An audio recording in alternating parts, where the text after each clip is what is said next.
แว่นสายตามาไม่เหมือนอะไรก็ไม่เป็นไรนะวันนี้ฮันก็จะมาท้าเพื่อนๆไม่มีใครท้าฮันมานะฮันท้าเองนะสกูชี่แท็กหรือวันจันทร์สกูชี่แท็กนั่นเองไปดูข้อแรกกันเลยสกูชี่ที่มีสีแดง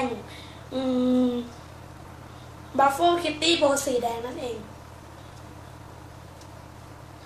ไปดูข้อที่2กันเลยที่ขึ้นหน้าด้วยตัว M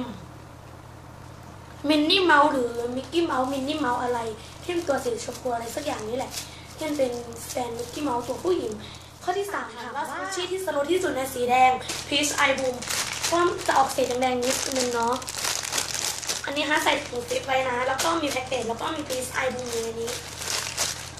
กลิ่นหอมมากเพราะว่าฮันกลัวแพ็กเกจพวกอะไรมันยับ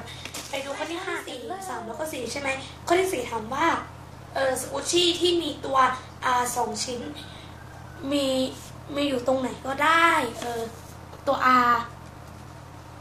ที่มีตัว R ไม่มีของแท้เลยนะก็เป็นมาการองกับไอศครีม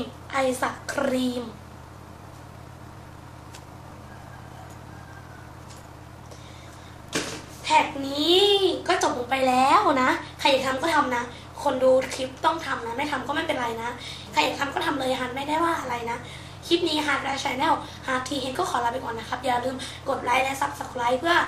รับชมคลิปใหม่ๆของฮันก่อนใครบ๊ายบาย